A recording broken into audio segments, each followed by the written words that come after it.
वंदे मातरम। आप देख रहे हैं नेटवर्क 10। आपके साथ मैं हूं शिवानी मिश्रा। बहुत स्वागत है आप सभी का उत्तराखंड के इस खास बुलेटिन में। शुरुआत बड़ी खबर के साथ करेंगे। बड़ी खबर देहरादून से सीएम धामी की जीत पर जश्न की तैयारी है। बीजेपी प्रदेश कार्यालय पर आज भव्य कार्यक्रम होने वाला है। देहरादून में CM Dhami mega road show करेंगे। परेड ग्राउंड से बीजेपी कार्यालय तक ये रोड शो होगा और रोड शो के जरिए सीएम धामी बीजेपी कार्यालय पहुंचेंगे। चंपावत उपचुनाव में सीएम धामी ने रिकॉर्ड जीत हासिल की है। तो बड़ी खबर आपको बता रहे हैं, देहरादून से सीएम धामी की जीत पर जश्न की तैयारी की जा रही है। बीजेपी प्रदेश कार्यालय पर आज भव्य कार्यक्रम का आयोजन भी किया गया है और देहरादून में सीएम धामी का मेगा रोड शो होने वाला है। जानकारी दे दें, परेड ग्राउंड से भारतीय जनता पार्टी कार्यालय तक ये मेगा रोड शो होगा और रोड शो के जरिए सीएम धामी बीजेपी कार्यालय पहुंचेंगे। आपको ये भी जानकारी दे दें, चंपावत उपचुनाव में सीएम धामी ने रिकॉर्ड मतों से जीत हासिल की है। तो चंपावत उपचुनाव में जीत के बाद से ही जश्न का माहौल है और सीएम धामी की जीत पर जश्न की तैयारी की जा रही है। बीजेपी प्रदेश कार्यालय पर आज भव्य कार्यक्रम भी आयोजित किया गया है। देहरादून में सीएम धामी का मेगा रोड शो होने वाला है और परेड ग्राउंड से बीजेपी कार्यालय तक ये मेगा रोड शो होने वाला है।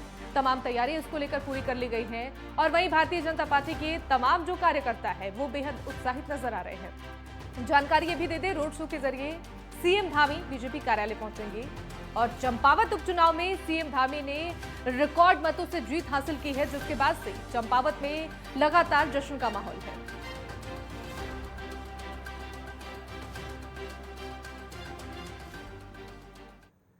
और इसी खबर पर ज्यादा जानकारी के साथ ज्ञानेंद्र तिवारी संवाददाता हमारे साथ जुड़ गए हैं। ज्ञानेंद्र, सीएम धामी के रिकॉर्ड मतों से जीत के बाद से ही जश्न का माहौल है, किस तरीके की तस्वीर वहां पर देख पा रहे हैं? देखिए, मुख्यमंत्री चंपावत से देहरादून पहुंच चुके हैं और ऐसे में पार्टी कार्यालय की में एक बड़े भव्य कार्यक्रम का आयोजन जो किया गया है और साफ तौर पे देखा जाए तो परेड ग्राउंड से और पार्टी कार्यालय तक एक रैली के माध्यम से मुख्यमंत्री का जो स्वागत है वो किया जाना है। ऐसे में जो पार्टी के तमाम पदाधिकारी हैं, कार्यकर्ता हैं, यूथ नेता हैं, वो इस कार्यक्रम में मौजूद रहने वाले हैं। खासतौर पे देखा जाए तो एक ऐतिहासिक जीत मुख्यमंत्री ने हासिल की है इस उपचुनाव में, क्योंकि उत्तराखंड में अभी तक 4 मुख्यमंत्री जो है उपचुनाव लड़ चुके हैं और ऐसे में जितनी मार्जिंग पुष्कर सिंह धामी को मिली है उतनी मार्जिंग पहले कभी नहीं देखी गई थी। हालांकि अभी तक सबसे ज्यादा विजय बहुगुणा को 52,000 वोट मिले थे। इन सारे रिकॉर्डों को तोड़ते हुए 55,025 वोटों से पुष्कर सिंह धामी ने जीत हासिल की है। और ऐसे में संगठन की तरफ से जिस तरीके से कामकाज किया गया था उपचुनाव को लेके, और ऐसे में पार्टी कहीं ना कहीं इसे भुनाने की जो कोशिशें कर रही है। आज एक मुख्यमंत्री के स्वागत के लिए जो कार्यक्रम है वो रखा गया है और खासतौर पे परेड ग्राउंड से लेके पार्टी कार्यालय तक एक रैली का भी आयोजन किया जाएगा। मुख्यमंत्री उसमें शामिल होंगे और पार्टी कार्यालय पहुंचेंगे, जहां की पार्टी कार्यालय में उनका भव्य जो स्वागत है वो किया जाएगा। खासतौर पे देखा जाए तो कहीं ना कहीं जिस तरीके से चुनाव को लेके जो पार्टी की तरफ से कहीं ना कहीं कामकाज किया गया संगठन स्तर पे, हमने देखा कि तमाम जो संगठन के पदाधिकारी हैं लगातार उपचुनाव में उनका शिरकत हो रहा था। रोड मैप जो तैयार किया गया था उस अनुसार जो कामकाज हो रहा था। कैबिनेट स्तर के सभी जो मंत्री थे लगातार चंपावत में कहीं ना कहीं चुनाव प्रचार करते हुए नजर आ रहे थे। यही वजह है कि पूरी जो कोशिश थी पुष्कर सिंह धामी और पार्टी की, कहीं ना कहीं यही वजह है कि एक भारी बहुमत से जो जीत है वो उपचुनाव में हासिल हुई है। और ऐसे में आज एक भव्य जो स्वागत का कार्यक्रम है वो रखा गया है। और ऐसे में देखा जाए तो कहीं ना कहीं अब पुष्कर सिंह धामी के सामने जो चुनौतियां हैं, कहीं ना कहीं जो वादे किए हैं चंपावत की जनता से, अब वहां के जनप्रतिनिधि होने के नाते उन वादों को धरातल पे लाना एक कहीं ना कहीं उनका एक संकल्प होगा। और ये देखने वाली बात होगी कि जो वादे वहां की जनता से किया है उन पे कितना काम होता है। अगले 5 सालों में समय काफी है युवा मुख्यमंत्री के सामने और काम करने के लिए पूरा अवसर है, और कितना काम होता है ये देखने वाली बात होगी। बहरहाल पार्टी की तरफ से आज वो देहरादून पहुंचने पे उनका भव्य स्वागत किया जा रहा है। जी बिल्कुल ज्ञानेंद्र, और जिस तरीके से कार्यकर्ताओं में भी खासा उत्साह नजर आ रहा है और सीएम धामी की इस रोड शो को लेकर तमाम तैयारियां भी शुरू हो चुकी हैं, ऐसे में सुरक्षा व्यवस्था के किस तरीके के इंतजाम हैं वहां पर?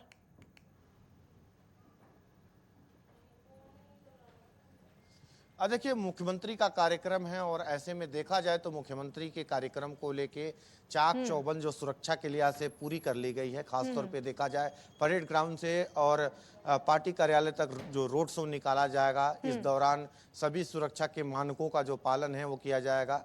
और ऐसे में तमाम देखा जाए जो कार्यकर्ता हैं, पार्टी के पदाधिकारी हैं, उस कार्यक्रम में उपस्थित रहेंगे भारी संख्या में। तो खास तौर पे जो सुरक्षा के इंतजाम हैं पुलिस फोर्स की तरफ से वो किए गए हैं। और खास तौर पे देखा जाए तो एक मुख्यमंत्री पहली बार देहरादून पहुंच रहे हैं उपचुनाव जीतने के बाद।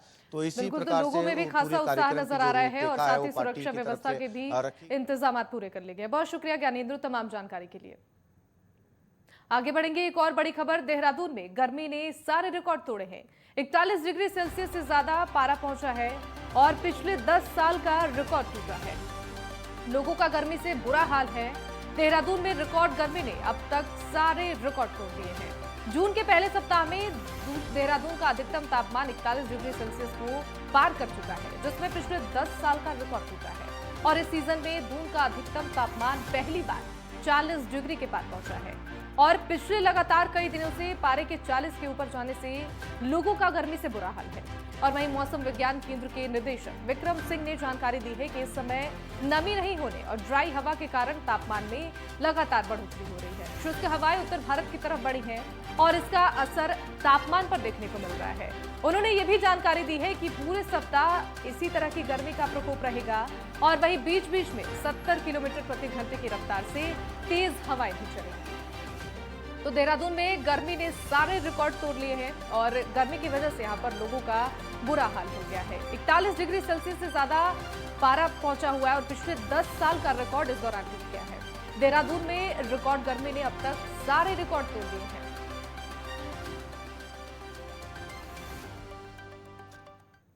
और संवाददाता ज्ञानेंद्र तिवारी लगातार हमारे साथ बने हुए हैं। एक बार फिर से उनका रुख करेंगे। ज्ञानेंद्र, देहरादून में जिस तरीके से भीषण गर्मी पड़ रही है, 41 डिग्री सेल्सियस से भी ज्यादा पारा पहुंचा है। देखिए देहरादून ही नहीं पूरे प्रदेश में अगर हम बात करें तापमान लगातार बढ़ता हुआ नजर आ रहा है। 40 पार तापमान देहरादून, हरिद्वार और उधम सिंह नगर जो कि मैदानी इलाके हैं उत्तराखंड के, इन जिलों में देखने को मिल रहे हैं। और खासतौर पे इस बार देखा जाए तो पहाड़ी जो जनपद हैं, पहाड़ों में भी तापमान में उछाल खासतौर पे देखने को मिला है। 38-39 के करीब जो तापमान है पहाड़ी जिलों में भी वो देखने को मिल रहे हैं। और ऐसे में जो उम्मीद है, जो संभावनाएं हैं मौसम विभाग की तरफ से, एक सप्ताह तक इसी तरीके के तापमान में उछाल है वो देखने को मिल सकता है। देहरादून की अगर हम बात करें, इस वक्त जो कहीं ना कहीं तापमान बढ़ने की वजह से जो गर्मी है लगातार बढ़ती चली जा रही है, उमस भी कहीं ना कहीं महसूस की जा रही है देहरादून में। हालांकि देखा जाए तो अप्रैल के महीने से ही तापमान में जो बढ़ोतरी है इस प्रकार से देखा गया था। लेकिन अगर हम देखें मई के महीने में बारिश का कुछ सिलसिला देखने को मिला और इस दौरान मौसम में कुछ बदलाव नजर आए। लेकिन जून के शुरुआती सप्ताह में जिस तरीके से तापमान लगातार कहीं ना कहीं बढ़ता हुआ नजर आ रहा है और ऐसे में गर्मी पूरे प्रदेश भर में बढ़ी है।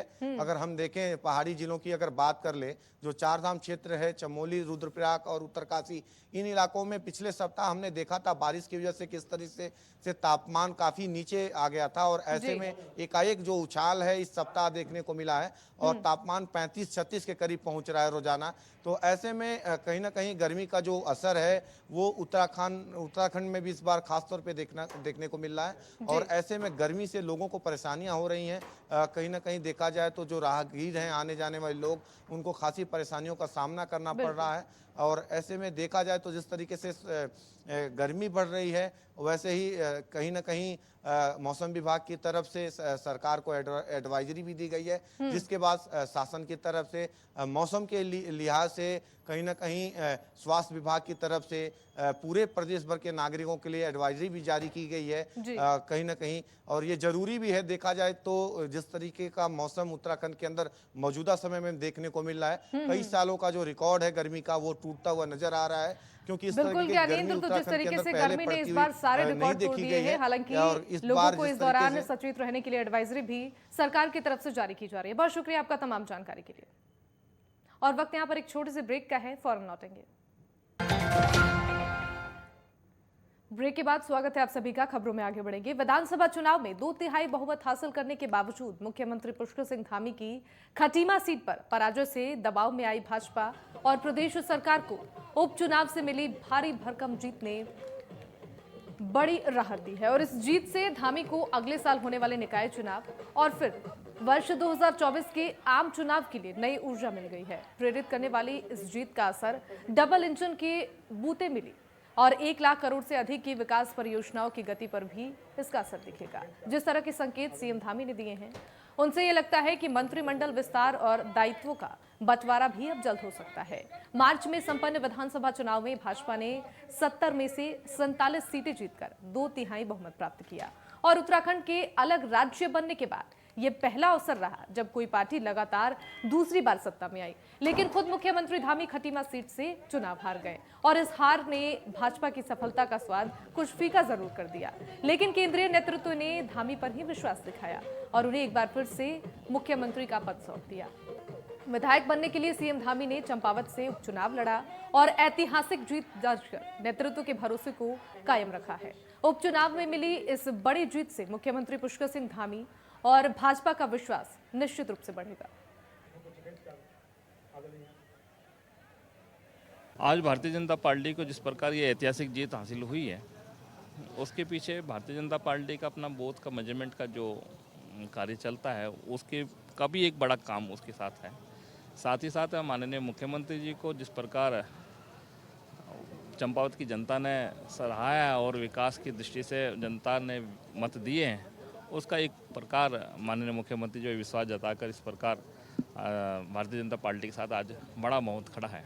मैं चंपावत की महान जनता को हृदय से बधाई देता हूं कि उन्होंने एक ऐसी महान जीत। हम लोग जब चंपावत में थे, हम जनता के बीच में जा रहे थे, तो आम लोगों की जो भावना थी वो चंपावत के विकास को लेकर थी। तो आज इतनी प्रचंड जीत के लिए मैं वहाँ की महान जनता को हृदय से बधाई और शुभकामनाएं देता हूँ। पहले भी 6 महीने के अंदर जो वायदे किए थे उनको पूरा किया है और आज चंपावत की महान जनता ने उनको ऐतिहासिक विजय दिलाई है, क्योंकि जिस विश्वास के साथ प्रधानमंत्री मोदी जी ने, नड्डा जी ने, अमित शाह जी ने विश्वास व्यक्त करते हुए उनको कप्तान की जिम्मेदारी दी थी, मुख्यमंत्री की जिम्मेदारी दी थी, उस पर चंपावत की जनता ने मोहर लगा दी है। उसके लिए मैं धामी जी को बधाई देता हूं और चंपावत की महान जनता का आभार व्यक्त करता हूं।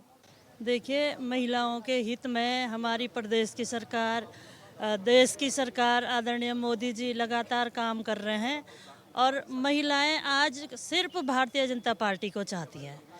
महिलाएं आगे बढ़ रही हैं और देश आगे बढ़ रहा है। पूरे प्रदेश में खुशी की लहर है और ये जनता की जीत है, मोदी जी के कामों की जीत है और भारतीय जनता पार्टी के कार्यों की जीत है। और इसी बीच बड़ी खबर देहरादून से। केदारनाथ धाम में कचरा प्रबंधन पर बैठक हुआ है। पर्यटन मंत्री सतपाल महाराज ने मीटिंग की। सतपाल महाराज ने अधिकारियों के साथ अहम बैठक की। 3 जिलों के जिलाधिकारी भी इस बैठक में मौजूद रहे और केंद्र ने केदारनाथ धाम में कचरा प्रबंधन को नोटिस भेजा है। तो ये बड़ी खबर आपको देहरादून से बता रहे हैं। केदारनाथ धाम में कचरा प्रबंधन पर बैठक की गई और पर्यटन मंत्री सतपाल महाराज ने ये मीटिंग की है। सतपाल महाराज ने अधिकारियों के साथ ये अहम बैठक की और साथ ही आपको ये भी जानकारी दे दें, 3 जिलों के जिलाधिकारी भी इस बैठक में मौजूद रहे। केंद्र ने केदारनाथ धाम में कचरा प्रबंधन को नोटिस भेजा है। देहरादून से बड़ी खबर आपको बता रहे हैं। केदारनाथ धाम में कचरा प्रबंधन पर अहम बैठक की गई और पर्यटन मंत्री सतपाल महाराज ने ये मीटिंग की है। सतपाल महाराज ने अधिकारियों के साथ ये अहम बैठक की और 3 जिलों के जिलाधिकारी भी इस अहम बैठक में मौजूद रहे। केंद्र ने केदारनाथ धाम में कचरा प्रबंधन को इस दौरान नोटिस भेजा है।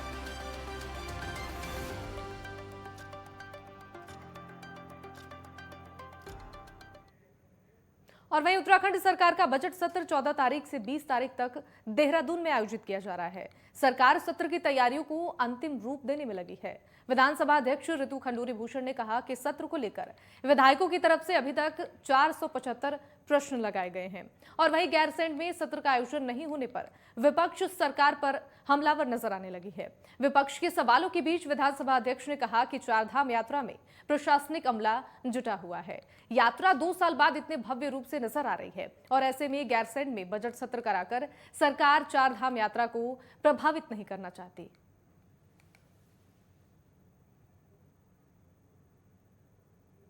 ऐसा है 14 तारीख से हमने सत्र हमारा शुरू होगा, 20 तारीख तक सत्र होना है।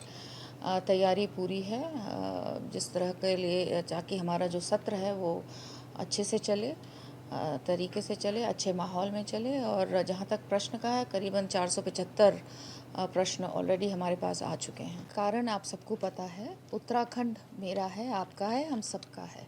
और जब उत्तराखंड में इस वक्त इतनी बड़ी यात्रा और बहुत भारी मात्रा में, क्योंकि 2 साल का कोरोना आपने देखा है हुआ है, उसके बाद इस वक्त कुछ ज़्यादा ही मात्रा में लोग आ रहे हैं और वो भी हमें देखना है। विधानसभा अध्यक्ष मैं ज़रूर हूँ और बहुत खुशी होती मुझे कि मैं उसे इस वक्त भराड़ीसैंण और गैरीसैंण कर पाती, लेकिन दूसरी तरफ उत्तराखंड भी मेरा है और जब मैं चाहती हूँ कि यात्रा अच्छे से हो, लोगों को सुविधाएं मिलें, दिक्कतें ना हो। और वहीं पहली बार में एवरेस्ट फतह कर एवरेस्ट पर राष्ट्रगान गाकर तिरंगा फहराने वाले देहरादून निवासी air force wing commander Vikrant Uniyal ने आज उत्तराखंड विधानसभा अध्यक्ष ऋतु खंडूरी भूषण से उनके यमुना कॉलोनी स्थित शासकीय आवास पर शिष्टाचार भेंट की है। और वहीं इस अवसर पर विधानसभा अध्यक्ष ने विंग कमांडर विक्रांत उनियाल को पुष्प गुच्छ भेंट कर बधाई और शुभकामनाएं दी हैं।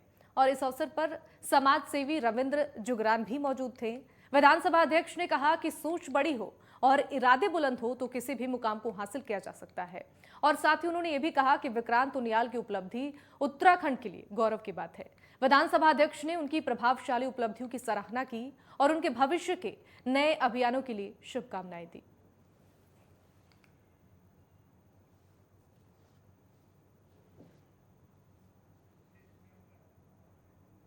और वहीं चंपावत उपचुनाव में भाजपा की जीत के बाद से कांग्रेस को कैबिनेट मंत्री प्रेमचंद अग्रवाल ने नसीहत दी है।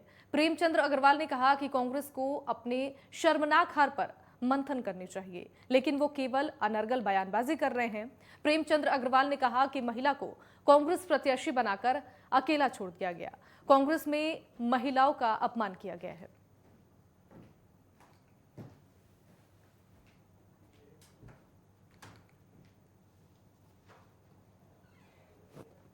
मैंने फिर कहा ना, आप यदि चुनाव प्रचार में गए हों, जो भी वहाँ व्यक्ति गया हो, मुझे बताएं तो सही कि कांग्रेस का एक भी स्थान पे कहीं झंडा था क्या? आप अपने काम को कर नहीं पा रहे हो, आपने प्रचार किया नहीं, कोई नेता उनके लिए वोट मांगने गया नहीं। मैं तो बल्कि कहने को खड़ा हूँ, आज हमने एक महिला का सम्मान कहाँ किया?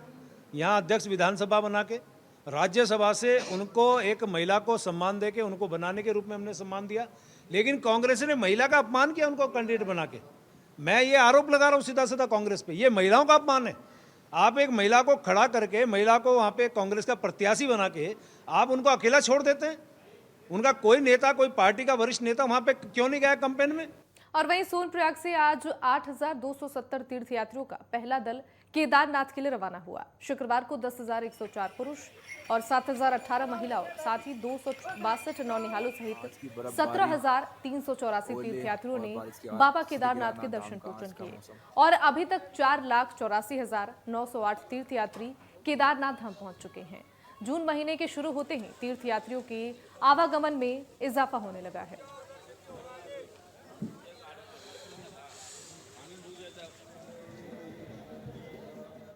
और वहीं अल्मोड़ा जिले के विकास खंड सल्ट के राजकीय आदर्श प्राथमिक विद्यालय देवालय सल्ट में हर वर्ष मनाए जाने वाले बहुउद्देशीय ग्रीष्मकालीन प्रशिक्षण कैंप आयोजित किया गया है। इस कैंप का उद्घाटन सामाजिक कार्यकर्ता सुजीत सिंह चौधरी ने रिबन काटकर किया। इस दौरान कैंप कन्वीनर विद्यालय प्रधानाध्यापक प्रेम सिंह मोहारी ने मुख्य अतिथि का स्वागत कर स्मृति चिन्ह भेंट की है और इस प्रशिक्षण के दौरान विद्यालय के 21 बच्चों और राजकीय इंटर कॉलेज देवालय के 14 बच्चों को भी शामिल किया गया। इस प्रशिक्षण के प्रथम दिवस में उन्होंने सूर्य नमस्कार आसन और बैठकर करने वाले आसनों का अभ्यास कराया गया और सभी को यह भी बताया गया कि निरोग और स्वस्थ जीवन जीने के लिए योग और प्राणायाम बहुत आवश्यक है।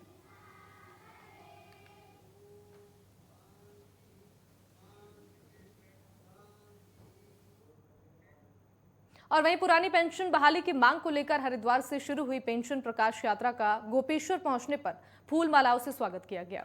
यात्रा में शामिल मोर्चा के पदाधिकारियों ने जिला पंचायत सभागार में आयोजित पत्रकार वार्ता में कहा कि पुरानी पेंशन बहाली के लिए लगातार कोशिश की जा रही है और यात्रा के जरिए सभी जिलों से समर्थन भी जुटाया जा रहा है।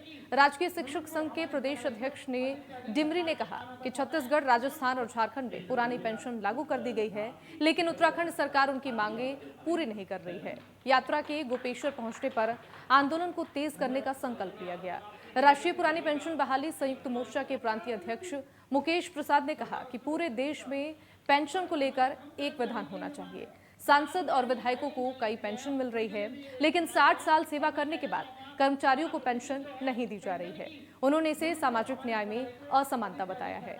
और वहीं इस मौके पर जिलाध्यक्ष पूर्ण फरसवाड़, सतीश कुमार, दाता राम भट्ट सहित तमाम लोग मौजूद थे।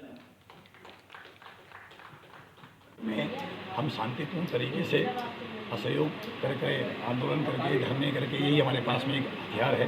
हम उसको जारी रखेंगे जब तक उतना अधिकार नहीं मिलेगा। हालांकि अभी सुना है कि 3 राज्यों में तो हो चुका है। सुना है कि गोवा सरकार भी अभी कुछ दिनों पहले उसने शायद इस बारे में डिस्कशन कर रही है। सरकार सुनेगी आजकल।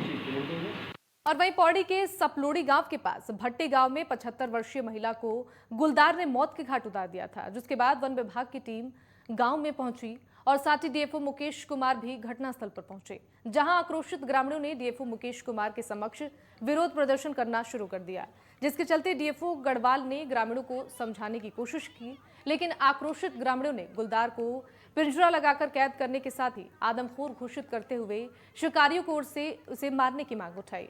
साथ ही ग्रामीणों का यह भी कहना है कि इससे पहले भी इस क्षेत्र में गुलदार ने कई लोगों को मौत के घाट उतार दिया है।